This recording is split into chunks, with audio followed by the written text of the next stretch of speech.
first thing I felt when I woke up was cold, scared. The wind shook the trees around me. I was shivering. My back was against a tree as I sat on the forest floor. My brain was so foggy. I couldn't remember anything. My heart was pounding, and my legs were aching. It felt like I was just running. Something in my body told me that I needed to keep moving. So I listened. The sun was setting, but there was just enough light coming from the canopy to see. So I chose a random direction and started walking. Where was I going? I had no idea. Eventually, I came across an old weathered shack near a river. It looked abandoned. It was falling apart. The door was almost off the hinges. Windows were shattered. Moss was covering the wood. It was better than being outside, in the dark, alone. To my surprise, I found out the lights worked just fine. I discovered that someone had been living there. Almost every surface was covered in documents. I was curious, obviously, so I picked them up and started to go through them. At first, I thought maybe the house belonged to a hunter, but every paper was about a forest. The Greenville State Forest. Maybe this place belonged to a researcher. Was I in this forest? The Greenville State Forest. I started to walk through the house. In a back room, there was a giant map. It was covered in circles and X's, names, little drawings of houses. One was circled heavily. It was sitting next to a river. That's when I determined I must be in this house. A researcher must be living here, doing work on the Greenville State Forest. When I was going through the papers, I found one that promised special coverage of a press conference with the chief ranger of the forest.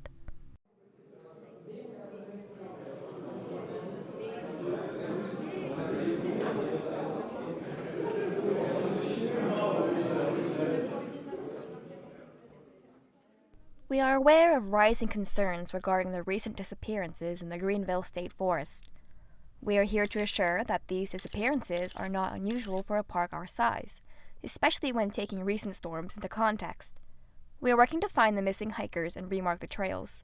Our competency has been called into question because local myths and legends have stirred up the locals. We assure you that these are fiction. Always travel with a friend and stick to the recommended trails. Thank you.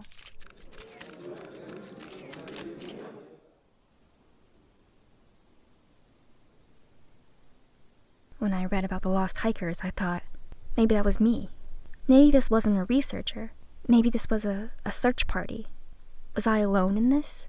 Were others lost just like me? For a moment, this eased my fear. This search party must be coming back soon, right? Why else would the lights work? Why else would all this documentation be here? But then my eye caught another article, and it was titled, "The Greenville State Forest Killed My Best Friend."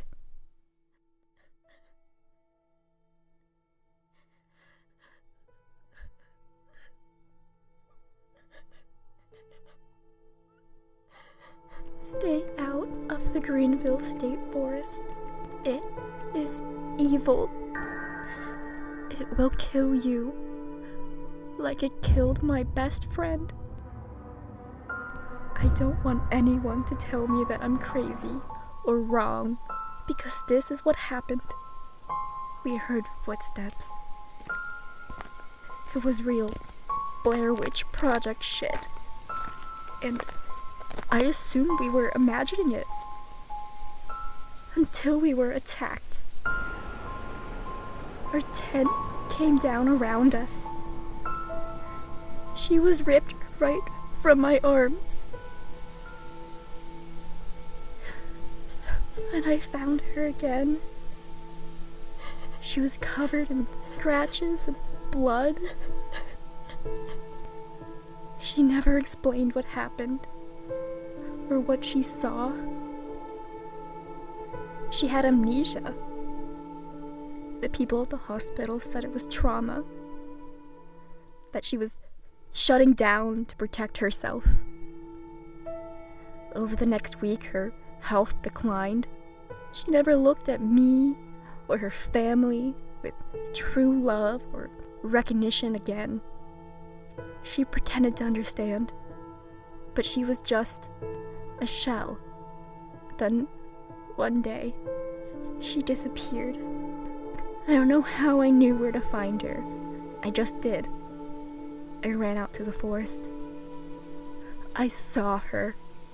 Everyone I tell said it was a trick of the light, or I was delirious. But I saw her. And it was the last time I would ever see her again. It was the forest. The forest is evil.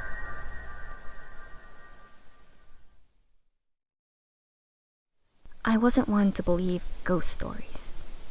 Or at least, I didn't think I was. But the story, something about it unsettled me.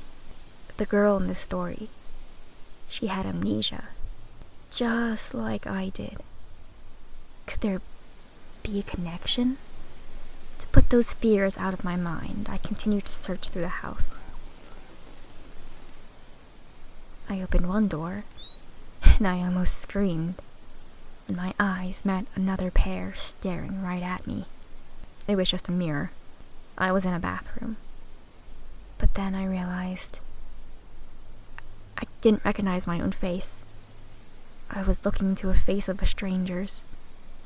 And I also realized I was covered in blood, scratches, and bite marks. Human bite marks. I looked into my own terrified eyes, searching my face, my body, trying to remember. Who was I? Who was I? What happened to me? Who did this to me? Those words came back to mind again. The forest is evil. Oh, it's so stupid. I don't know. What scenario could I make up that would put me at ease? What scenario would make sense here? I got in a fight with someone? I was attacked by an animal? Maybe I fell, hit my head, bit my own arms. I cleaned out the wounds in the dirt to distract myself. I left the room, quiet, shaking just a little bit, and a red folder caught my eye. I needed a distraction, so I opened it. Inside there was an article, and it was titled, "Remains Discovered in Greenville State Forest, Reported to be Human." I didn't want to read it. I flipped to the last page, and there was a comment section from the online publication. "What about the dozens of others who died there? Your cover-up failed this time. Way to go, you took away the monster's dinner." This last one had a few confused replies. The original commenter explained that there was an urban legend of a monster living in the forest. They alleged that coming to the forest, especially at night, was a death sentence. Local myths and legends. This must be what the chief ranger was talking about in their press conference. A monster. In the woods. No. No. By this point, I was exhausted. All of these conspiracy theories and ideas and scenarios were bouncing around in my mind, driving me crazy.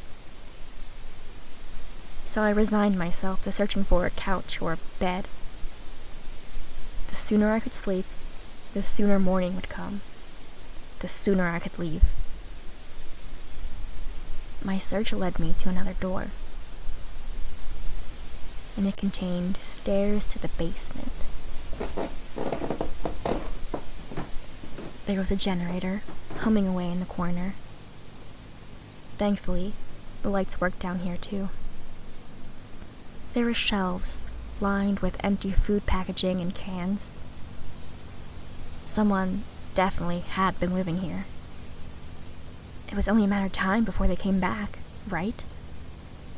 They would find me. I would be fine. I just needed to stay where I was. I sat on the ground with my knees pulled to my chest.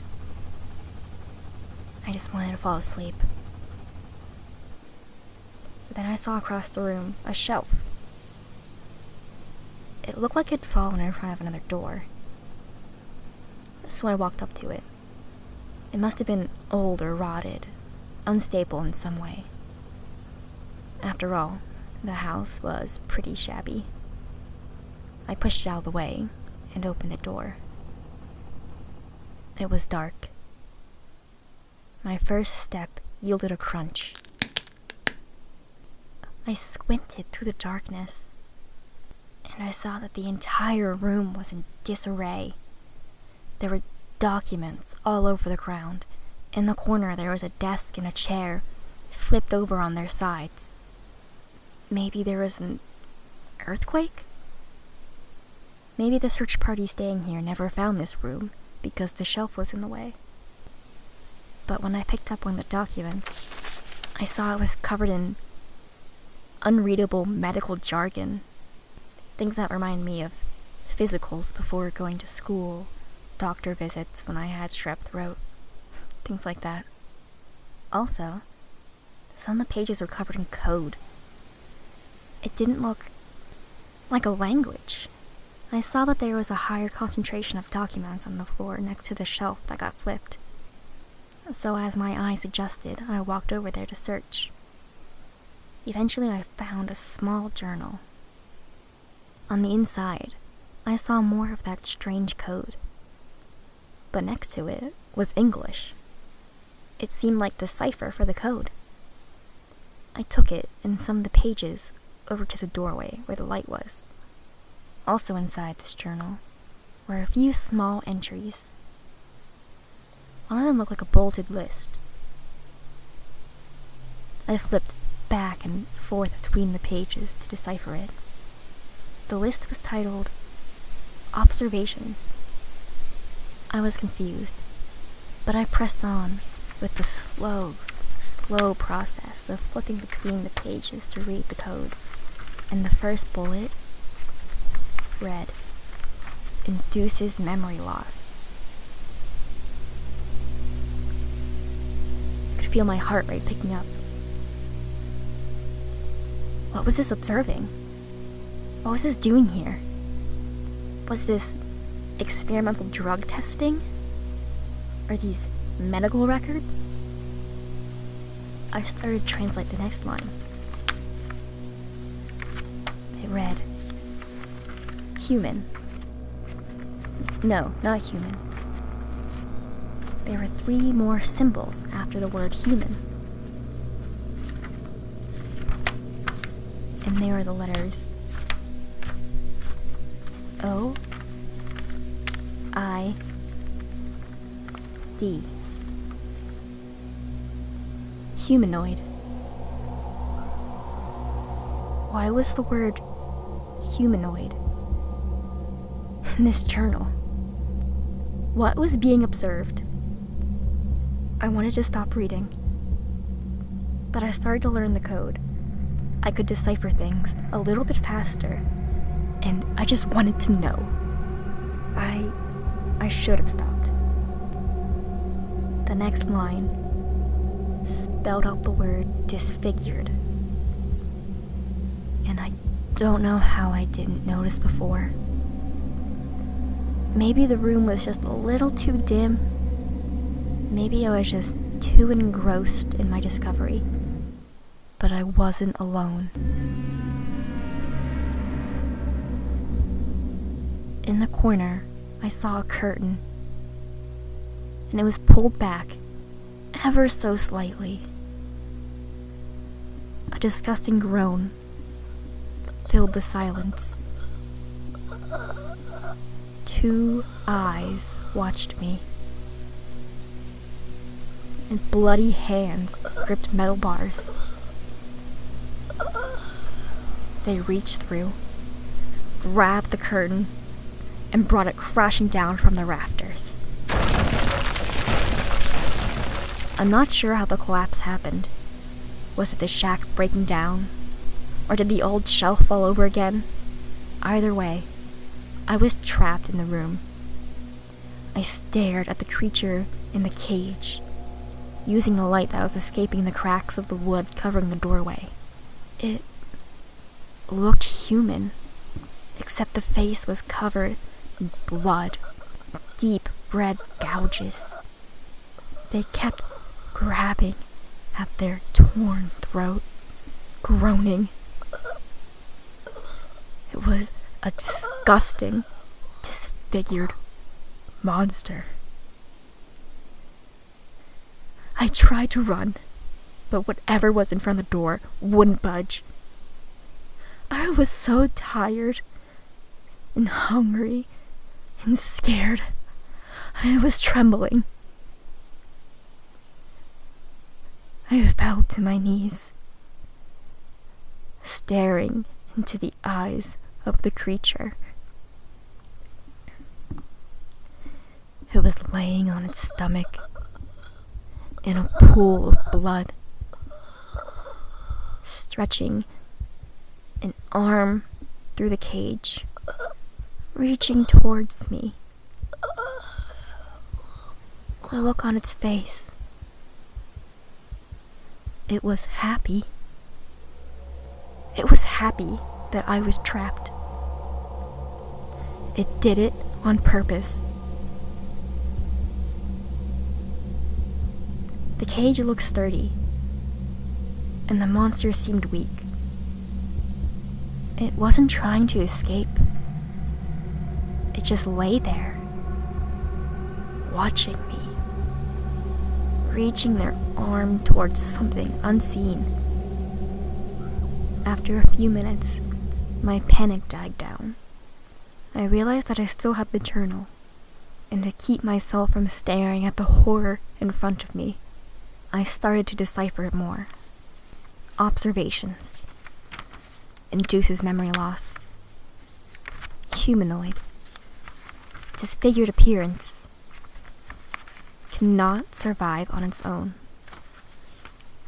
Degenerative form. And then, the last thing I translated that struck me with fear.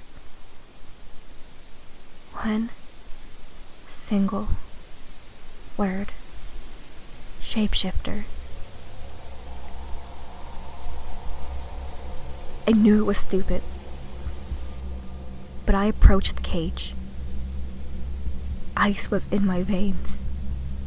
I had to check something. I stood just out of arm's reach, and I finally fully met the monster's gaze. As they looked into my eyes, I also looked into my eyes.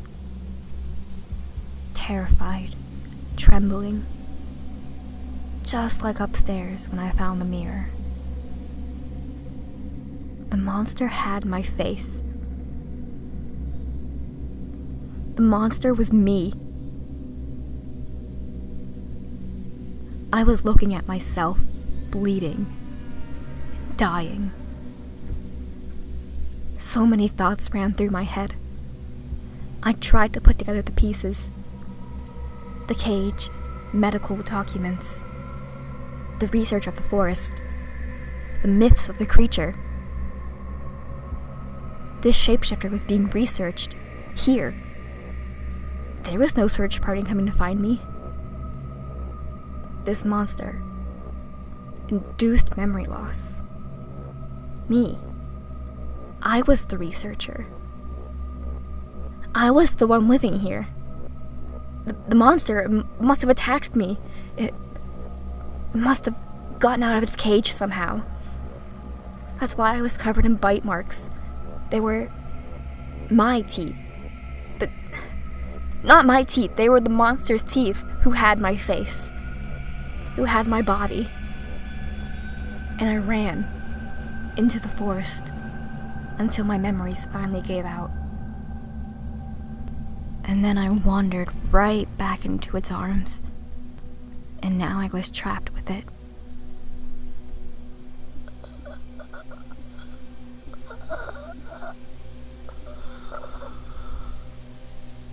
I felt hunger and exhaustion rise in me again.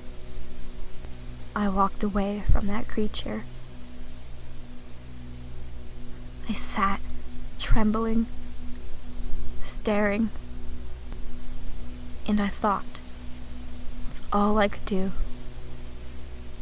It was all I had left. The monster. It couldn't survive on its own. The journal, my journal, it said so. Why did it attack those girls in the blog post? Its own form was degenerative. It must have to turn into someone to survive. But then, why did it allow the girl to return home? Why did it risk having its double wandering around? And why did she return? Why did I return to this shack? Did it call me here? Was I drawn to it somehow? Wouldn't it have been easier if the monster... Oh no. Oh God. And then I knew. The monster.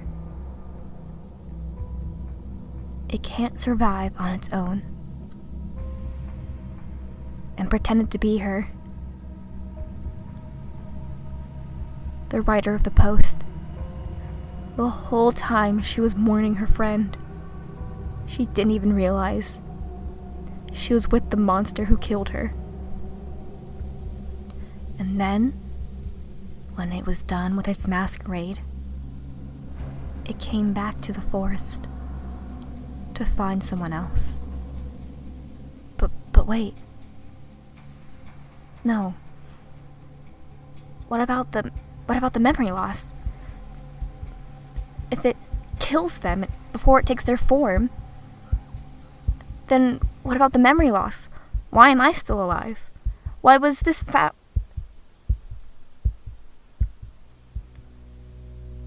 Oh God. And that's when I realized the monster is the one who has the memory loss. I was shaking when I realized what I knew had to be true. I walked toward the cage to look the researcher in their face. Their face that I wore.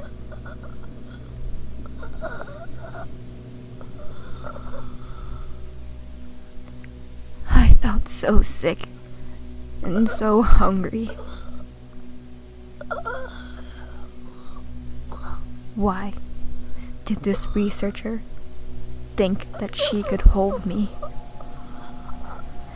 She knew I was dangerous, that I am a killer by nature. The next hour I spent staring, starving. I wish my memory came back sooner after I stole a form. But the loss helped me appear so innocent and vulnerable. People always just accepted me with open arms. Oh, poor girl. So scared. All alone. We'll help you. I'm so glad that my instincts kicked in. That trembling, I crawled to the cage, drawn by the sweet smell of fresh blood. I was tortured here.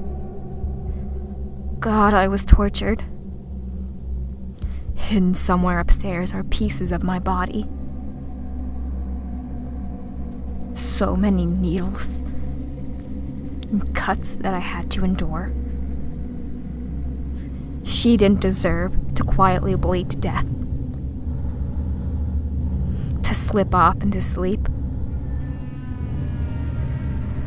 I grabbed the arm that was reaching out the cage.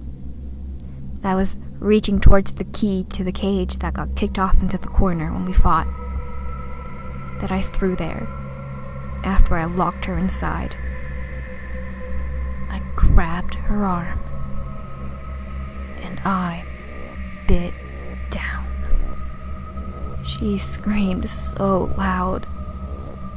At the time, I felt so guilty. It wasn't my fault I was a monster. I didn't mean to hurt anyone. I was just trying to survive. No. Looking back now, it was such a sweet sound. I hope that when I lose my memories again, I won't lose this one.